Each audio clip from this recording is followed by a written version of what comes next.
దీంతో పాటు మంచి భోజనం పెట్టి మీ పిల్లలకు మంచి చదువు చెప్పించే బాధ్యత ఈ ప్రభుత్వం తీసుకుంటుంది.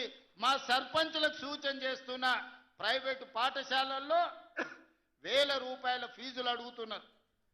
నాణ్యమైన విద్యను మనం ఇస్తాం, నాణ్యమైన భోజనం మనం పెడతాం. పిల్లల్ని ప్రభుత్వ పాఠశాలలకు తీసుకురండి, వాళ్ళకు కావాల్సిన వసతులు మనము ఏర్పాటు చేద్దాం. వాళ్ళకు నాణ్యమైన వసతులు ఏర్పాటు చేస్తేనే ఆ పిల్లలు చదువుకోవడానికి వస్తారు. మన రాష్ట్రం అభివృద్ధి జరగాలి అనంటే మన పిల్లలు చదువుకోవాలి. వాళ్ళు డాక్టర్లు, లాయర్లు, ఇంజనీర్లు కావాలి.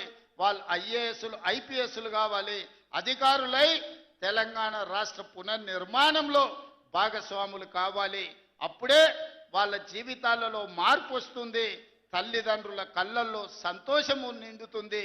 కాబట్టి పిల్లల్ని అందరినీ చదివించుకోండి. అదేవిధంగా ఈనాడు రైతులకు సంబంధించి తెలంగాణ ఉద్యమమే నీళ్లు. తెలంగాణ ఒక పక్కన కృష్ణా నది, ఇంకొక పక్కన గోదావరి నది. ఈ రెండు నదుల మధ్యన ఉన్నదే తెలంగాణ.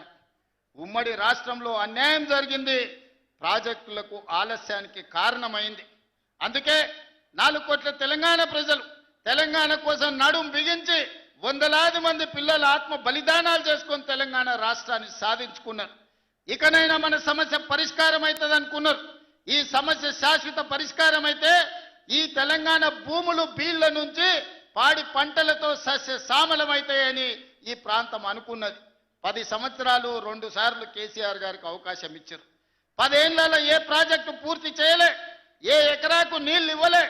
కృష్ణానది మీద కట్టిన ప్రాజెక్టులు ఆనాడు మొదలుపెట్టిన భీమా కావచ్చు, నెట్టంపాడు కావచ్చు, కోయిల్ సాగర్ కావచ్చు, కల్వకుర్తి కావచ్చు, ఎస్ఎల్బీసీ కావచ్చు, డిండి కావచ్చు, నేను కొట్లాడి సాధించిన మక్తల్, నారాయణపేట, కొడంగల్ ఎత్తిపోతల పథకం జీవో నెంబర్ 69 కావచ్చు. 10 ఏళ్ళు మనకు అన్యాయం చేసిర్రు, మన పాలమూరుని ఎండబెట్టిండ్రు. కానీ 2009 నాడు వలస వచ్చి పాలమూరులో ఊరు లేనోడు, పార్లమెంటులో నోరు తెరవనోడు తెలంగాణ రాష్ట్రం వస్తే మన బతుకులు బాగుపడతాయి, కొడంగల్లో ప్రతి ఎకరాకు నీళ్లు వస్తాయని మనందరం కష్టపడి ఎంపీగా గెలిపించినాం. ఆయన ఎంపీ అయ్యిండు, తెలంగాణ రాష్ట్రం వచ్చింది. తెలంగాణకు ముఖ్యమంత్రి అయ్యిండు, కానీ మన కొడంగల్కు నీళ్లు రానియలే. ఏ ప్రాజెక్టు పూర్తి చేయలే. పాలమూరు రంగారెడ్డి ఎత్తిపోతలు అట్లనే ఉండిపోయింది, కల్వకుర్తి అట్లే ఉండిపోయింది. భీమా, నెట్టంపాడు, తుమ్మిళ్ళ, ఆర్డిఎస్ ఏ ప్రాజెక్ట్ అయినా తీసుకోండి, ఎస్ఎల్బిసి టన్నెల్ కావచ్చు, కృష్ణా నది మీద ఏ ప్రాజెక్టు పూర్తి చేయలే, ఏ ఒక్క ఎకరాకు నీళ్ళు ఇవ్వలే. కానీ 1,83,000 కోట్ల రూపాయలు 10 ఏళ్ల కాంట్రాక్టర్లకు బిల్లులు ఇచ్చిండు. 1,000 కోట్ల రూపాయలు వాళ్ళ కుటుంబం కమిషన్లు కొట్టింది. తొడుక్కోవడానికి చెప్పులు లేకుండే, వేసుకోవడానికి బట్టలు లేకుండే, చిరిగిపోయిన చెప్పులతోని రోడ్ల మీద తిరుగుతోళ్ళకి బెంచ్ కార్లు వచ్చినాయి. ఒక ఆయనకు ఎర్రవల్లిలో 1000 ఎకరాల ఫామ్ హౌస్ వస్తే ఇంకొక ఆయనకు జన్వాడలో 100 ఎకరాల ఫామ్ హౌస్ వచ్చింది. అల్లుడికి మొయినాబాద్లో ఫామ్ హౌస్ వచ్చింది. వాళ్ళ బతుకులు బాగుపడ్డాయి, వాళ్ళకి టీవీలు వచ్చినాయి, వాళ్ళకి పేపర్లు వచ్చినాయి, 1,000 కోట్ల రూపాయల వ్యాపారాలు వచ్చినాయి, వాళ్ళకి ఫామ్ హౌజులు వచ్చినాయి. కానీ మనకు మాత్రం నీళ్లు రాలే. ఆనాడు కృష్ణానదిలో వరదలు వచ్చి అలంపూరు మునిగిపోతే అలంపూరు ప్రజల కోసం బంజారా హిల్స్లో నా ఇల్లమ్మి పేదోళ్ళకి ఇల్లు కట్టిస్తాను చంద్రశేఖరరావు చెప్పాడు. ఆయన ఇల్లు అమ్మలేదు, కానీ 100 ఎకరాల ఫామ్ హౌజులు కట్టుకున్నాడు. ఆ నిర్లక్ష్యం నుంచి 10 ఏళ్ళు చూసినాం. ఇక పాలమూరు ప్రజలు నిర్ణయం చేసుకోరు, మా బతుకులు బాగుపడాలంటే మట్టికి పోయినా ఇంటోడే పోవాలని పెద్దలు చెప్పారు. ఇక వాణ్యవనో వీణ్యవనో ఎవనెవనో మోసేది లేదు. మా బిడ్డ ఈ మట్టిలో పుట్టి ఈ మట్టిలో కలిసిపోయి మా బిడ్డ ఈ తెలంగాణకు ముఖ్యమంత్రి ఉండాలి, మా బిడ్డ ఉంటేనే మా సమస్యలు పరిష్కారం అవుతాయని పాలమూరు మొత్తం ఏకమై తెలంగాణకి ఒక స్ఫూర్తిగా నిలబడి ఈ జిల్లా నుంచి మీరు ఆశీర్వదించారు. కాబట్టి ఈనాడు తెలంగాణ రాష్ట్రంలో మనం ప్రభుత్వాన్ని ఏర్పాటు చేసినాం. పడవ పెట్టిన ప్రాజెక్టులను ఒక్కొక్కటిగా పరిష్కరిస్తున్నాం. ఈ ప్రాజెక్టుల యొక్క సమస్యల్ని, ఈ ప్రాజెక్టుల యొక్క అనుమతుల్ని ఈ రోజు సాధిస్తున్నాం. అన్నీ ఉన్నా అల్లు నోట్ల శని ఉన్నట్టు ఎన్ని అనుమతులు తెచ్చినా ఇవాళ 8 లక్షల కోట్ల రూపాయలు అప్పు చేసి నా నెత్తి మీద పెట్టిపోయాను. గ్రామాలల్లో పెద్ద కుటుంబాలు ఉంటాయి. దావతుల కోసం విలాసాల కోసం తండ్రి అప్పులు చేసి అనుకోకుండా చచ్చిపోతే ఇంటి పెద్ద కొడుకుకు మొత్తం భారమై పడుతుంది. సంసారం ఎక్కడుందో తెలియదు, ఏ భూమి ఎవరికి తనఖా పెట్టిండో తెలియదు, ఊర్లో ఎవరి దగ్గర అందిన కాడికి ఎంత అప్పు చేసిండో తెలియదు, చుట్టాల దగ్గరకు పోతే మర్యాద లేదు, తెలిసిన వాళ్ళ దగ్గరకు పోతే సిల్లి గవ్వ బుట్టే పరిస్థితి లేదు అని మనం గ్రామాలలో చూసినాం. ఇవాళ అచ్చంగా తెలంగాణ రాష్ట్ర ముఖ్యమంత్రిగా నా పరిస్థితి గదే. అనుకోకుండా కుటుంబ పెద్ద కోల్పోతే ఇంటి బాధ్యత నెత్తి మీద పడితే అప్పుల ఊబిలో కూరుకపోతే సమాజంలో కష్టపడి దుక్కి దున్ని పంట పండించి ప్రతి ఒక్కరిని కలుపుకొని పోయి సంసారాన్ని నడిపించడానికి పెద్ద కొడుకు ఎట్లా ప్రయత్నం చేస్తాడో ఈ 2 ఏళ్లలో ఒక్క రోజు కానీ ఒక్క గంట కానీ సెలవు తీసుకోకుండా రోజుకు 18 గంటలు పనిచేసి తెలంగాణ రాష్ట్రాన్ని ఇవాళ దేశంలోనే ఒక గౌరవప్రదమైన స్థానానికి తీసుకొచ్చినాం. కానీ ఆయన 10 ఏళ్ళు సృష్టించిన గందరగోళం, చేసిన అప్పులు, తీసిన పరువు నిలబెట్టాలంటే ఇది సరిపోదు. కష్టపడుతున్నాం, దుక్కి దున్నంగానే పంట వండుతుందా?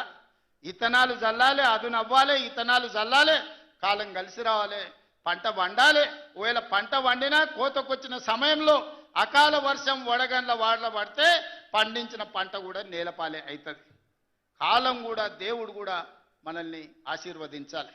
ఇవాళ తెలంగాణలో కాలం కలిసి వచ్చి దేవుడు ఆశీర్వదించిండు కాబట్టి ఇవాళ కష్టపడ్డాం. మొన్న ఆయన వచ్చిండు 2 ఏళ్ల తర్వాత, ఏదో మంచి చెప్తాడేమో అనుభవంతో నేను అనుకున్నా. పెద్ద మనిషి కదా, మనం కూడా ఈ మధ్యకాలంలో ఎప్పుడేం అనలేదు. ఏదైతే మీకు చెప్పినో అంతకంటే ముందు నా మీద 181 కేసులు పెట్టిండు. చెంచల్గూడ చెర్లపల్లి జైల్లో బంధించాడు, ఎన్నో రకాలుగా సతాయించాడు. నన్నే కాదు నా కుటుంబాన్ని కూడా పట్టి పీడించాడు.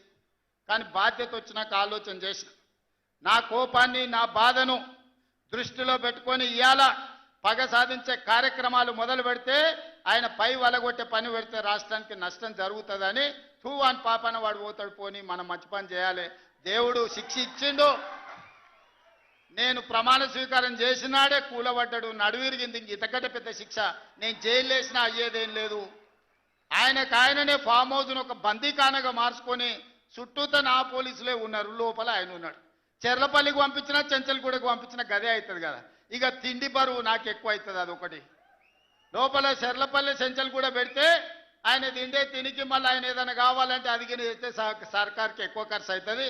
తిండి ఆయన సంపాదించేది ఇన్నా ఫామ్ హౌస్లే ఒక బందీఖానగా పెట్టుకొని చుట్టూతో మన పోలీసులే పహారా కాస్తున్నారు.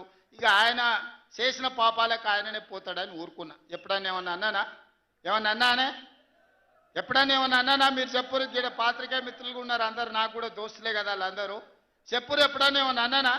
ఒక్క కేసు అయినా పెట్టినా? పోనీ ఈ జిల్లాలో ఎవరి మీద నన్ను ఒక కేసు పెట్టినా? ఎన్ని పాపాలు చేసారు వాళ్ళ ఎమ్మెల్యేలు, మంత్రులు మీకు తెలుసు కదా. ఎంతమంది ఆస్తులు గుంజుకున్నారు మీకు తెలుసు కదా. ఎవరినన్నా నేను కక్షతోనేమన్నా చేసినా? నేను ఒకటే అనుకున్నా, ఎవరి పాపానికి వాడు పోతాడు. మనం చూసినా చూడకపోయినా పైన దేవుడు ఉన్నాడు, పైనుంచి కిందికి చూస్తూనే ఉంటాడు. ఎవరిని లెక్క వానికి రాస్తూనే ఉంటాడు, ఎవరిని మిత్తి వానికి చెల్లిస్తూనే ఉంటాడని. ఆ మిత్తిలో భాగంగానే నేను ప్రమాణ స్వీకారం చేయడానికి పోయిన రోజే మంచం మీద నుంచి బోర్ల పడి మక్కెలు ఇరిగి మూలకు పడ్డాడు. ఇక ఆయన నిన్నొచ్చి పెద్ద మనిషిలాగా మంచి చెప్తాడేమో అనుకున్నా. తోలు తీస్తా అని అన్నాడు. తోలు తీస్తాడంటేనే ఇక నేను చెప్పదలుచుకున్నా, అయ్యేగా నా సంగతి వదులు కానీ మా సర్పంచులు వచ్చిండ్రు, రా ఏ తోలు తీస్తావురా? నీ తోలు తీసుడు కాదు, నిన్ను చీరి చింత కట్టి చింతమడకల ఏలాడేసి కొడతారో లేదో మా సర్పంచులు, రా కొడంగల్కి వస్తావా లేకపోతే మమ్మల్ని చింతమడకకు రమ్మంటావా? మా సర్పంచులను దోల్తా. సోయి లేని మాటలు, స్థాయి లేని విమర్శలు. ఒక్కటన్నా అక్కడికి వచ్చే మాట మాట్లాడిండా? 10 ఏళ్ళు నువ్వు పూర్తి చేస్తే, 10 ఏళ్ళు ఎస్ఎల్బి పూర్తి చేస్తే నల్గొండకు 4 లక్షల ఎకరాలకు నీళ్లు వచ్చేది. 10 ఏళ్ళు పాలమూరు రంగారెడ్డి పూర్తి చేస్తే పాలమూరు జిల్లాలో 10 లక్షల ఎకరాలకు వచ్చేది. కల్వకుర్తి పూర్తి చేస్తే 3.5 లక్షలకు వచ్చేది. భీమా పూర్తి చేస్తే 2 లక్షలకు వచ్చేది.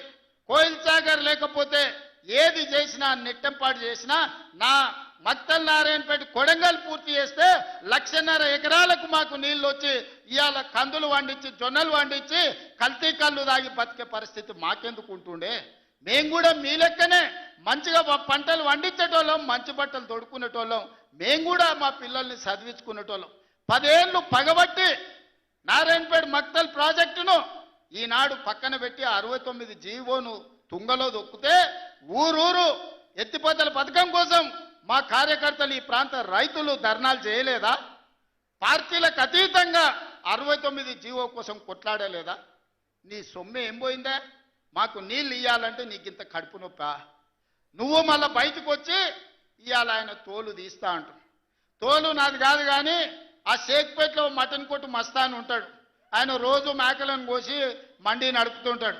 ఆయన చెప్పిన కేసీఆర్ ఖాళీగా ఉన్నాడంటనే తోలు తీస్తాడంట, నీ మటన్ కొట్టు మస్తాన్ దగ్గర ఇంత నౌకరీ ఇయ్యండ్రి, ఇంత బోటో కూరనో పోయేటప్పుడు ఇయ్యండ్రి బొక్కనో, ఎందుకంటే పోసిన వాళ్ళకు మామూలుగా తోలు కాళ్ళు తలకాయలు ఇస్తాం కదా మనం ఇంటికాడ దసరా పండుగ అప్పుడు, అవునా? ఏం శివకుమార్ రెడ్డి, మన ఇళ్ళల్లో పండుగ పూట వచ్చి ఆటను కోస్తే కాళ్ళు తలకాయ కోసినోనికి ఇస్తాం కదా. ఇక మటన్ కొట్టు మస్తాన్ కూడా చెప్పిన, ఆ కేసీఆర్ ఖాళీగా ఉన్నాడంటేనే 2 ఏళ్ళు ఫామ్ హౌస్లో ఏం చేస్తుండంటే తోలు తీసేది ప్రాక్టీస్ చేసిండంట, తోలు బాగా తీస్తాడంట. నీ మటన్ కొట్టులో ఈ తోలు తీస్తాడు, కాళ్ళు తలకాయలు మాత్రం ఉచితంగా సాయంత్రం పోతే దావతులో బోటిగిన ఏమైనా కొట్టుకొని సాయంత్రం 2 వేసేటప్పుడు తీసుకుంటాడేమో అని. 40 ఏళ్ళ అనుభవం అంటావు, రాష్ట్ర మంత్రి చేసిన అంటావు, కేంద్ర మంత్రి చేసిన అంటావు, 10 ఏళ్ళు ముఖ్యమంత్రిని చేసిన అంటావు, తెలంగాణ రాష్ట్రాన్ని సాధించిన అంటావు. నేను ఆడ ఫ్యూచర్ సిటీ కడుతున్నాను అంటే తొక్క తోలు, వాడెవడో వస్తాడంటే వంతారనా బొంతారనా, ఇవనే ఒక మాజీ ముఖ్యమంత్రి స్థాయిలో మాట్లాడే మాటలు మాకు రావనుకుంటున్నావా? మర్యాద ఉండదని మేము మాట్లాడతలేం, మర్యాద ఉండదని ఇవన్నీ విషయాలు మేము మాట్లాడతలేం. కానీ మాట్లాడ మొదలు పెడితే నువ్వు కాదు కదా, నడువుకు రాయి కట్టుకొని ఆడ ఉన్న మల్లన్న సాగర్లో దుంకి చచ్చిపోతావు. మల్లన్న సాగర్ కాకపోతే రంగనాయ సాగర్లో మెడకు తాడేసుకొని ఊరేసుకొని చచ్చిపోతావు. చంద్రశేఖరరావు గారు, నన్ను గెలకకు, నేను అన్నీ చూసిన. ఎక్కడి నుంచి వచ్చిన నేను? నల్లమల్ల అడవుల నుంచి వచ్చిన, జడ్పీటీసీ గెలిచిన, ఎమ్మెల్సీ గెలిచిన, ఎమ్మెల్యే గెలిచిన, ఎంపీ గెలిచిన, తెలంగాణ రాష్ట్రానికి ముఖ్యమంత్రి అయినా అమాం బాపత్ గాని కాదు. అక్కడి నుంచి వచ్చి అమెరికాలో అంట్లుదోమ వస్తే అయ్య పేరు చెప్పి మంత్రి అయినోని కాదు. ఊర్లో దుక్కి దున్ని కష్టమంటే తెలిసి రైతులలో నుంచి వచ్చినోని రైతు బిడ్డను. నాతోని తమాషాలు చేయకు. దుబాయ్ పాస్పోర్ట్ బ్రోకర్ల దందా చేయలే, రియల్ ఎస్టేట్ బ్రోకర్ దందా చేస్తుంది ప్రభుత్వం అంటున్నాడు. రియల్ ఎస్టేట్ వ్యాపారం పెంచుతుంది, రియల్ ఎస్టేట్ ఆదాయాన్ని పెంచుతుంది, రియల్ ఎస్టేట్ అభివృద్ధిని తీసుకొస్తుంది. నీ కొడుకేమో హైదరాబాద్లో రియల్ ఎస్టేట్ వాడిపోయిందంటావు, నువ్వు వచ్చేమో ఈ ముఖ్యమంత్రి రియల్ ఎస్టేట్ దందా చేస్తున్నాడు అంటాడు. ఇదేమన్నా పాస్పోర్ట్ బ్రోకర్ల దందానా? నేను ఎవరినేం దుబాయ్కి పంపుతా అని మోసం చేయలే. భూములు, ప్రభుత్వ భూములు పరిశ్రమలు పెట్టడానికి రైతులు అడిగిన నష్టపరిహారం ఇచ్చి నిన్నగాక మొన్న మక్తల్ నారాయణపేట కొడంగల్ ప్రాజెక్టుకు 12 లక్షలు ఇస్తామన్నాం. మా రైతులందరూ కాదు కూడదన్నారు. ఏం కావాలన్నా అడగమని మా శ్రీహరికి, మా శివకుమార్ రెడ్డికి చెప్పిన, మా పర్ణికమ్మకు చెప్పిన. వాళ్ళు పోయి మాట్లాడిను. వాళ్ళు అడిగింది నాకు వచ్చి చెప్పురన్న. వాళ్ళు 20 లక్షల ఎకరం కావాలన్నారు. పిలిచి క్యాబినెట్లో పెట్టి ఎకరాకి 20 లక్షల దాకా ఇచ్చి 96% ప్రజలు ఏకగ్రీవంగా ఆమోదిస్తే వాని భూమి పోయిన దుఃఖంలో ఉంటాడు, 10 రూపాయలు ఎక్కువ ఇవ్వాలని 20 లక్షల ఎకరాలాక చెల్లించి. నిన్నగాక మన లగచర్లలో లేకపోతే హకీంపేటలో పోలేపల్లె భూమి తీసుకున్నాం. మొదట్లో 7 లక్షలు అన్నారు. అధికారులతో పంచాయతీ పెట్టుకోరు. పాపం తెలిసి తెలియక వాళ్ళు చేసిన అబద్ధాలకు ఈరోజు పంచాయతీ పెట్టుకోరు. చివరికి అడిగినాం, 20 లక్షలు 22 లక్షలు కావాలని ఇచ్చినాం. ఇందిరమ్మ ఇల్లు కావాలన్నారు, ఇచ్చినాం. అక్కడ అభివృద్ధి ఏం కావాలన్నో చేస్తామని చెప్పినాం. ఆడకు జూనియర్ కాలేజ్ ఇచ్చినాం, మెడికల్ కాలేజ్ ఇచ్చినాం, ఇంజనీరింగ్ కాలేజ్ ఇచ్చినాం, డిగ్రీ కాలేజ్ ఇచ్చినాం, అగ్రికల్చర్ కాలేజ్ ఇచ్చినాం, వెటర్నరీ కాలేజ్ ఇచ్చినాం. ఈరోజు సైనిక్ స్కూల్ ఈ రాష్ట్రంలోనే లేదు.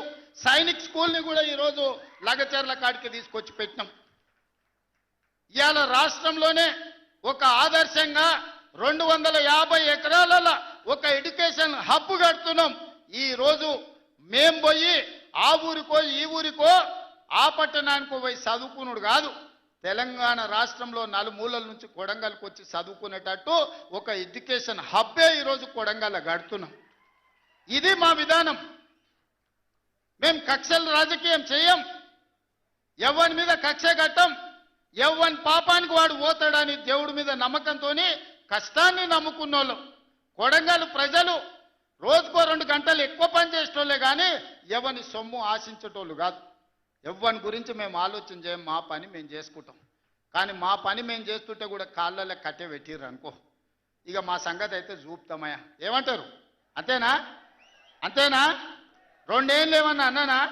ఆయన మన బయటకు వచ్చి ఇక చూస్తా, తోలు తీస్తా, తాట తీస్తా, ఇక నీ సంగతి చెప్తా అన్నాడు. రా బిడ్డ రా రా, రెడీగా ఉన్నారా? ఇక అందుకే కొడంగల్ నుంచే చెప్తాం నీకు అని చెప్పి 3 రోజుల నుంచి మాట్లాడలేదు. ఇవాళ మాట్లాడుతున్నా. ఆయన కొడుకు చెప్తున్నాడు, మైకు ముందరికి వస్తలేడు, ఆయన దాచుకున్నాడు. ఆయన నీ ముఖం ఎప్పుడైనా చూసుకున్నావులా అద్దంలా? పేడమూతి బోడిలింగం, నువ్వు కూడా నా గురించి మాట్లాడతావా? నీవెంత, నీ స్థాయి ఎంత? అయ్య పేరు చెప్పి బతకటోనివి నువ్వు, ఆంధ్రలో గుంటూరులో గుడివారిలో చదువుకున్న నువ్వు, నీకేం తెలుసు తెలంగాణ గురించి, మా పౌరుషం గురించి? నువ్వు కాదు, మొత్తం నీ జాతినంతా తెచ్చుకో. ఎట్లా తెచ్చుకుంటావు? ఏడికి రావాలనో చెప్పు. మా ఊరు అన్నారా, మేమన్నా మీ ఊరికి వస్తాం.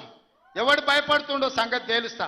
వెనకటికోసారి చెప్పిన గిట్లనే గజ్వేల్కి వచ్చి చూడు అని చెప్పిన, గజ్వేల్కి వస్తా బిడ్డ, నీ నెత్తి మీద కాలు పెట్టి తొక్కుతా అని. గజ్వేల్కి లక్షలాది మంది కార్యకర్తలతో పోయినాం, కాలు మీద పెట్టి తొక్కితే పాతాళానికి పోయిన మళ్ళీ ఇప్పటి వరకు తేలలేదు. ఇవాళ చెప్తున్న మీడియా మిత్రులారా రాసుకోండి, 2029 ఎన్నికల్లో 2/3 మెజారిటీ మన సీట్లు ఒకవేళ 119 ఉంటే 80కి పైగా సీట్లతోని 2029లో మా ప్రభుత్వం ఏర్పాటైంది. ఒకవేళ 153 సీట్లయితే 100 పైగా సీట్లతోని 2/3 మెజార్టీతోని తెలంగాణలో రెండోసారి కాంగ్రెస్ ప్రభుత్వాన్ని తెస్తాం. ఇది మా సవాల్. చంద్రశేఖరరావు గారు, తారక రామారావు గారు, హరీష్ రావు గారు, దయాకర్ రావు గారు, ఇట్లా చెప్పుకుంటూ పోతే వినోదరావు గారు, కుక్కట్పల్లి కృష్ణారావు గారు, రాసి పెట్టుకో. 2029లో 2/3 మెజార్టీతోని ఈ రాష్ట్రంలో కాంగ్రెస్ ప్రభుత్వాన్ని ఏర్పాటు చేస్తా. ఇదే నా సవాల్. శాతనైతే కాసుకో బిడ్డ. నీ రాజకీయం ఏందో నేను చూస్తా. నేను రాజకీయం చేసినంత కాలం ఈ కల్వకుంట చూసేటోళ్ళు కాలకుంట విషం లాంటి కేసీఆర్ కుటుంబాన్ని అధికారులకు రానివ్వను. ఇదే నా శపథం. ఇదే నా శపథం. కొడంగల్ బిడ్డగా ఈ గడ్డ మీద నుంచి నేను శపథం చేస్తున్నా. నేను రాజకీయాలలో ఉన్నంతసేపు రాబోయే ఎన్నికల్లో కేసీఆర్ కుటుంబానికి అధికారం అనేది ఇక కళ.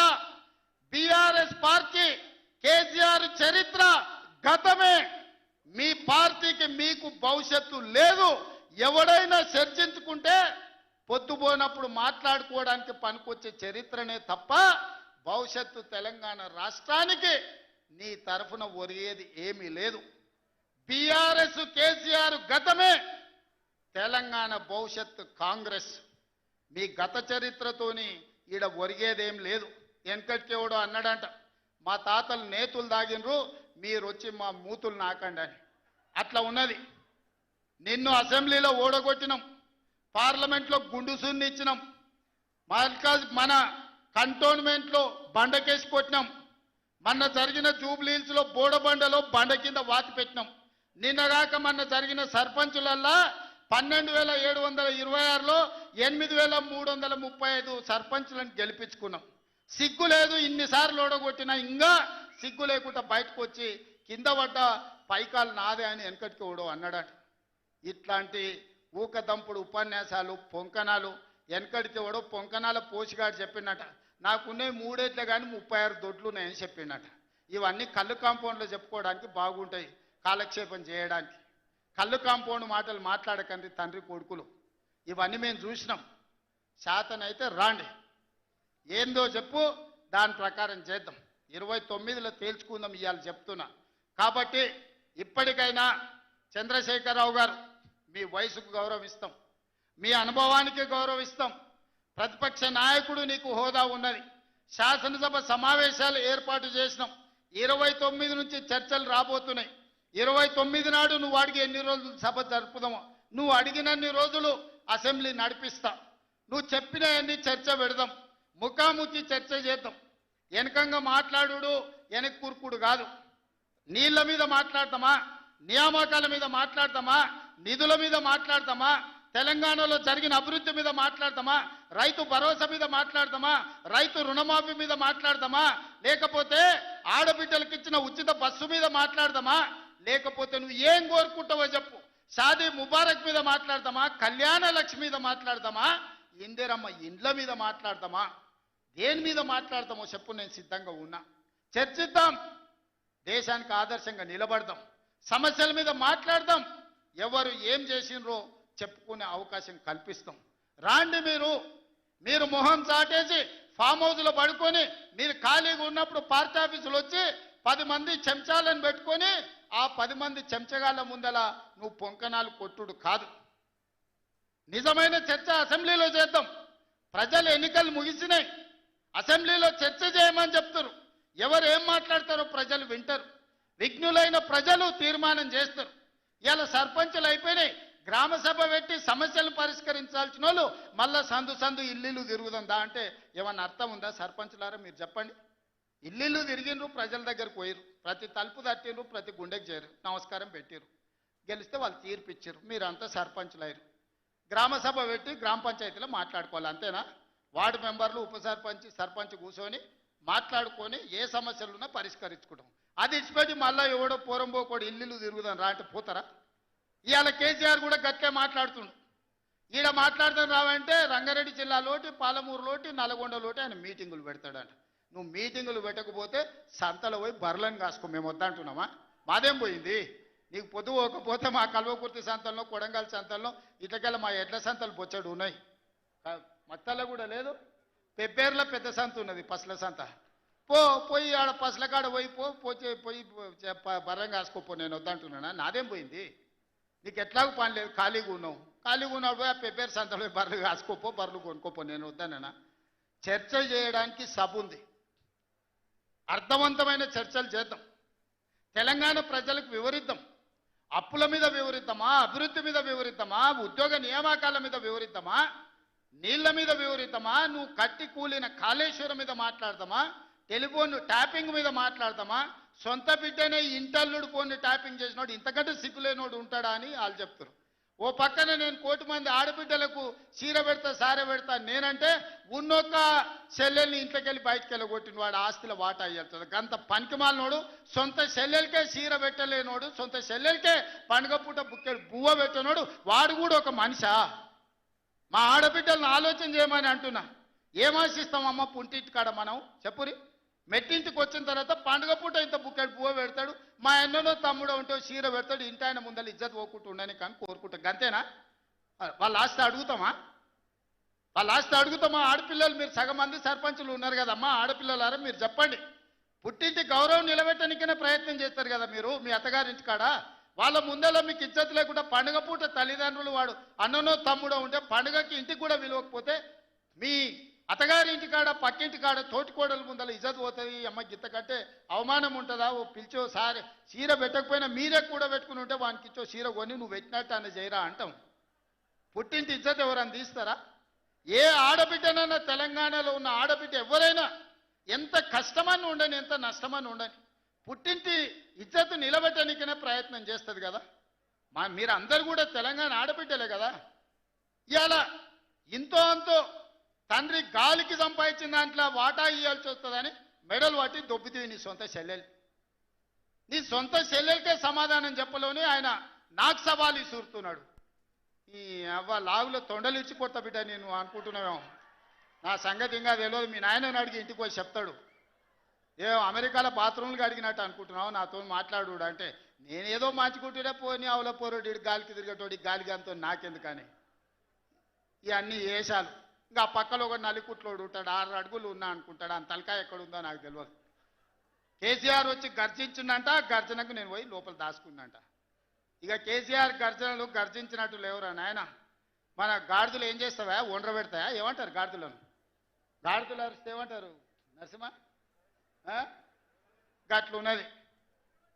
మీ గాండ్రింపులకు, మీ బెదిరింపులకు, ఉడత ఊపులకు భయపడ్డాడు ఎవరు లేడు బిడ్డ. ఈడ దుక్కి దున్నిన చేతులు ఉన్నాయి.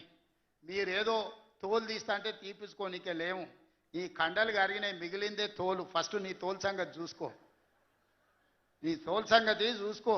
ఊర్లో మాకు తెలుసు, ఊర్లలో నాటుకోళ్ళు ఉంటాయి కదా, కోని కాల్చినాక మనం మంచిగా కాల్చి తోలు తీసి పసుపు పెడతాం కదా, మంచిగా తోలు తీసి పసుపు పెడతారు బిడ్డ మా కొడంగల్ వాళ్ళు. నువ్వేదో తెలివితేటలు అనుకుంటున్నావు. ఈ తమాషా మాటలు, ఈ అతి తెలివితేటలు కట్టిపెట్టుకో. ఎన్ని ఎలక్షన్లు జరిగినా సిగ్గు లేకుండా అన్నిట్లలో డిపాజిట్లు పోతున్నా, బండకేసి కొడుతున్నా, బుద్ధి రాలే. ఇప్పటికైనా మారుండ్రి. నాకేం లేదు, మీరు అట్లుంటేనే మంచిది. ప్రజలు చీత్కరిస్తారు, చీదర కొడతారు, లాస్ట్ దేనికి వనికి రాకుండా పోతారు. కాకపోతే ప్రతిపక్షమే లేదు తెలంగాణలో అని బయటకు పోతే ఇజ్జత్ పోయేటట్టు ఉన్నది. అదొక్కటే నా చింత. అందుకే మిత్రులారా, మంచిగా చేయండి. వేదిక మీద ఉన్న పెద్దలకు, మా మంత్రులకు అందరికీ నా సూచన, గ్రామాలలో సర్పంచులు వచ్చారు, అందరినీ కలుపుకోపోండి. గ్రామాల అభివృద్ధి జరిగినప్పుడే తెలంగాణ అభివృద్ధి జరుగుతుంది. ఇవాళ తెలంగాణ అభివృద్ధి చేసే బాధ్యత మనది. చిన్న వయసులో నాకు అవకాశం వచ్చింది. ఇప్పుడు చాలామంది మా సర్పంచ్ అమ్మ వచ్చింది, సజ్జకాన్పేట, రేణుకమ్మనా మౌనిక, మా రాములు తమ్ముని కోడలు మౌనిక చెప్పింది, 24 ఏళ్ళు చిన్న వయసులో నేను సర్పంచ్ అయినా సార్ అని. ఎన్నో ఆలోచనలతోని ఇలా చిన్న వయసులో మీరు అందరు సర్పంచ్లు అయినరు. ఇంజనీరింగ్ చదువుకున్న వాళ్ళు అయినరు, డిగ్రీ చదువుకున్న వాళ్ళు అయినరు, 22, 23 ఏళ్ళకు ఉన్న వాళ్ళు అయినరు, పెద్దోళ్ళు 80 ఏళ్ళు ఉన్న వాళ్ళు కూడా సర్పంచ్లు అయినరు. మా రాఘవ వాళ్ళ తల్లి సర్పంచ్ అయింది. వీళ్ళందరూ ఎందుకు అయినరు అంటే గ్రామానికి ఏమైనా చేయాలని అయినరు. మరి వాళ్ళ ఆలోచనలు వాళ్ళ గ్రామానికి చేయాలన్నదాన్ని మనం ఈరోజు పూర్తిగా సహకారం అందించాలి వాళ్ళకు. వాళ్ళందరినీ కూడా వాళ్ళ ఊర్లలో ఏం మాట ఇచ్చిండ్రో ఆ పనులు మనం చెయ్యాలి. వీలైనంత మేరకు నిధుల కష్టం ఉన్నది, మనం ఇచ్చేది మనం ఇద్దాం, కేంద్రం నుంచి తెచ్చేది కేంద్రం నుంచి తెద్దాం.